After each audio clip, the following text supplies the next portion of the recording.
Sir ನಮಸ್ತೆ. ಈ ಮುಡ್ ರೋಡ್ಗೆ ಹೊಂದಾಣಿಕೆ ಆದಂಗೆ 4 ಎಕರೆ 4 ಗುಂಟೆ ಜಾಗ.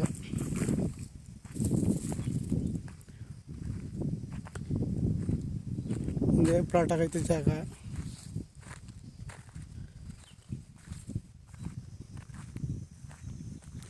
ಜಾಗ ತುಂಬ ಚೆನ್ನಾಗಿದೆ. ಏನಿದು ಕಾಂಗ್ರೆಸ್ ಗಿಡ ಬೆಳೆದಿದೆ, ಫುಲ್ ಬೌಂಡ್ರಿ, 4 ಎಕರೆ 4 ಗುಂಟೆ ಒಂದೇ ಪ್ಲಾಟ್ ಆಗೈತೆ ಜಾಗ. ಜಮೀನಲ್ಲಿ ಒಂದು TC ಇದೆ, ಅದು ಒಂದು TC. ಅದ್ರ ಪಕ್ಕದಲ್ಲೇ ಒಂದು ಬೋರ್ ಐತೆ. ಹಿಂದೆ ಬಾಳೆ ಗಿಡದ ಹತ್ರ ಒಂದು ಬೋರ್ ಐತೆ, ಹಿಂದೆ ತೆಂಗಿನ ಮರ ಲಾಸ್ಟು. 2 ಬೋರು, ಒಂದು TC ಐತೆ ಜಾಗದಲ್ಲಿ. ಜಾಗ ತುಂಬ ಚೆನ್ನಾಗಿದೆ, ಒಂದೇ ಪ್ಲಾಟ್ ಆಗಿದೆ.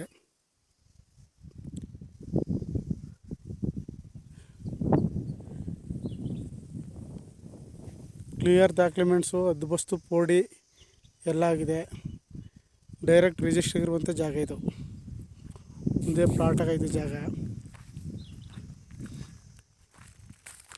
ಹಿಂದೆ ತೆಂಗಿನ ತೋಟ, ಬಾಳೆ ಕಾಣ್ತಿದೆ ಅಲ್ಲಿವರೆಗೆ. 4 ಎಕರೆ 4 ಗುಂಟೆ ಜಾಗ. ಡಾಂಬರ್ ರಸ್ತೆಯಿಂದ 1 ಕಿಲೋಮೀಟ್ರ್ ಮುಂಡ್ ರೋಡು. ಸರ್ಕಾರದಿಂದ ಹನಿ ನೀರಾವರಿ ಸಹ ಆಗಿದೆ, ಡ್ರಿಪ್ ಆಗಿದೆ ಸರ್ಕಾರದಿಂದ. ಇಸ್ರೇಲ್ ಮಾದರಿಯಲ್ಲಿ ಸರ್ಕಾರವೇ ಹನಿ ನೀರಾವರಿ ಮಾಡಿಕೊಟ್ಟಿದೆ. 2 ಬೋರು, ಒಂದು TC ಇದೆ. ಮುಡ್ ರೋಡಿಂದ 1 ಕಿಲೋಮೀಟ್ರ್, ತಾರ್ ರೋಡಿಂದ 1 ಕಿಲೋಮೀಟ್ರ್ ಮುಡ್ ರೋಡು. ಮಳವಳ್ಳಿಯಿಂದ ಜಾಗಕ್ಕೆ 14 ಕಿಲೋಮೀಟ್ರ್ ಆಗುತ್ತೆ. ಬೆಂಗಳೂರಿಂದ 110 ಕಿಲೋಮೀಟ್ರ್ ಆಗುತ್ತೆ. ಬೆಂಗಳೂರಿಂದ 110 ಕಿಲೋಮೀಟ್ರ್ ಆಗುತ್ತೆ. ಜಾಗ ತುಂಬ ಚೆನ್ನಾಗಿದೆ, ಒಂದೇ ಪ್ಲಾಟ್ ಆಗಿದೆ ಜಾಗ. ಆಸಕ್ತರು CK ಪ್ರಾಪರ್ಟಿ ಸಂಪರ್ಕಿಸಿ. ನಮಸ್ತೆ.